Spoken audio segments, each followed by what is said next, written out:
Contoh-contoh tari yang ada di Indonesia antara lain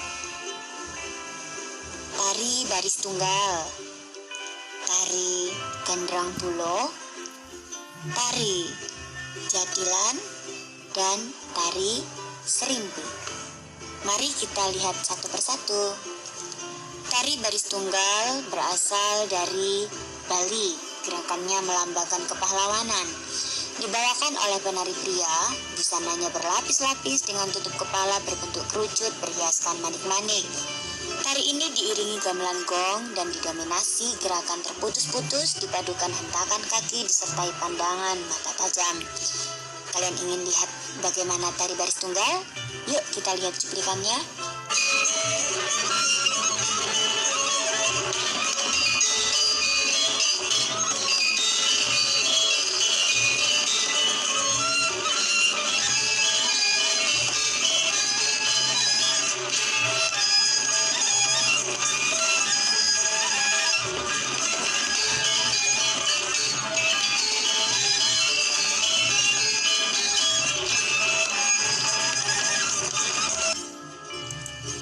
Tari yang kedua adalah tari gandrang bulo. Tari ini berasal dari Sulawesi Selatan, dibawakan terutama oleh laki-laki. Gerak tarinya bebas dan dibawakan dengan riang gembira dan penuh gelak tawa. Berikut cuplikan tari gandrang bulo.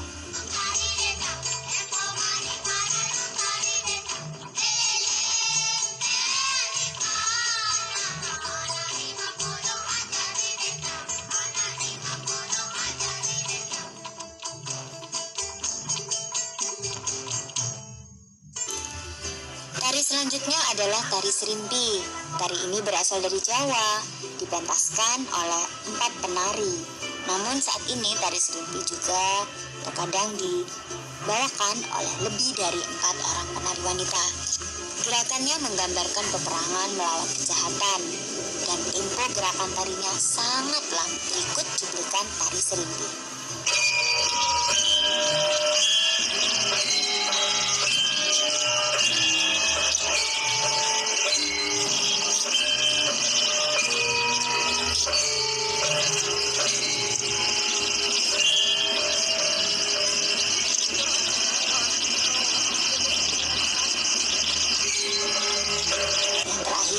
Tari jatilan.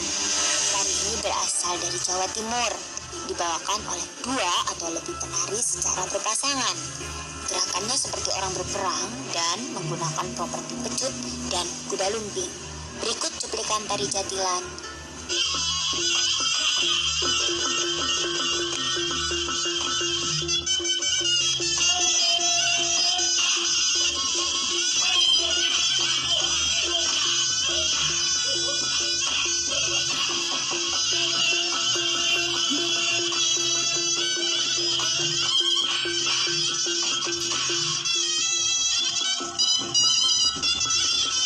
Untuk mendengar berbagai macam suara termasuk musik iringan tari, kita membutuhkan telinga.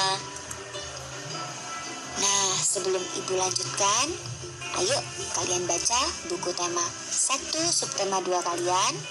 Buka halaman 77 hingga 79 pada teks mengamati proses mendengar. Oke? Seperti biasa, Ibu hitung 1, 2, 3, jeda.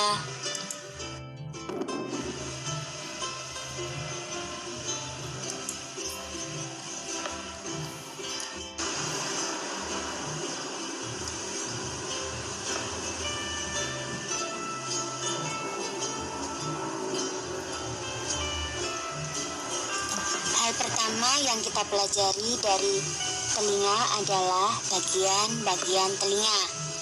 Secara umum, telinga dibagi menjadi 3, yaitu telinga luar, telinga tengah, dan telinga dalam. Masing-masing bagian ini selanjutnya diperinci lagi. Begini perinciannya ya. Telinga luar terdiri dari daun telinga, lubang telinga, dan liang telinga. Sedangkan telinga tengah terdiri dari gendang telinga, 3 tulang pendengaran, dan saluran eustachius. Selanjutnya telinga dalam terdiri dari 3 saluran setengah lingkaran, 3 tingkap jorong, tingkap bundar, dan koklea atau rumah siput. Bagaimana ya proses kita bisa mendengar?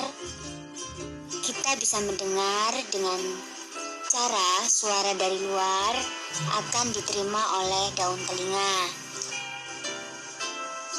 Suara itu selanjutnya akan memasuki lubang dan saluran telinga dan menggetarkan gendang telinga.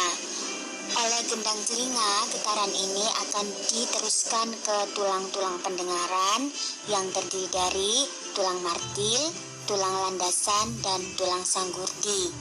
Getaran dari gendang telinga ini akan diperbesar oleh tulang-tulang pendengaran dan selanjutnya diteruskan ke koklea, tingkap bundar, tingkap jorong, dan 3 saluran setengah lingkaran. Selanjutnya akan diteruskan ke syaraf pendengaran dan oleh syaraf pendengaran diteruskan ke otak sehingga kita bisa mendengar. Di telinga terdapat 2 organ istimewa karena memiliki fungsi lain. Yang pertama yaitu saluran eustachius.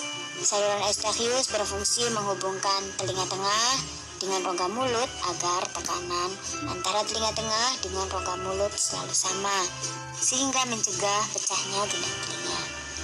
Yang kedua, 3 saluran setengah lingkaran selain berfungsi dalam proses mendengar juga berfungsi sebagai alat keseimbangan tubuh kita. Telinga bisa mengalami kelainan maupun terserang penyakit, misalnya tuli atau congek. Congek adalah penyakit telinga yang biasanya disebabkan oleh infeksi pada bagian telinga yang tersembunyi di tengah-tengah.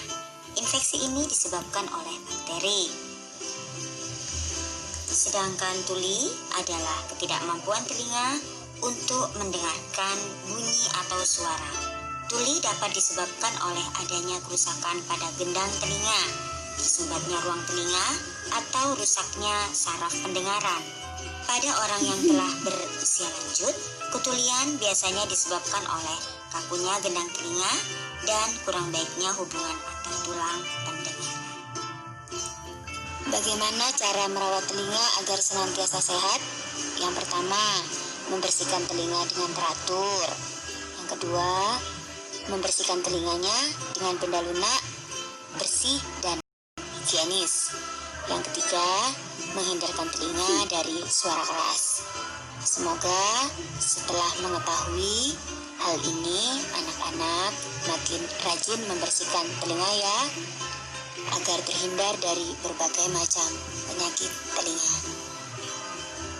Demikian pembelajaran hari ini. Semoga apa yang Ibu sampaikan ada manfaatnya.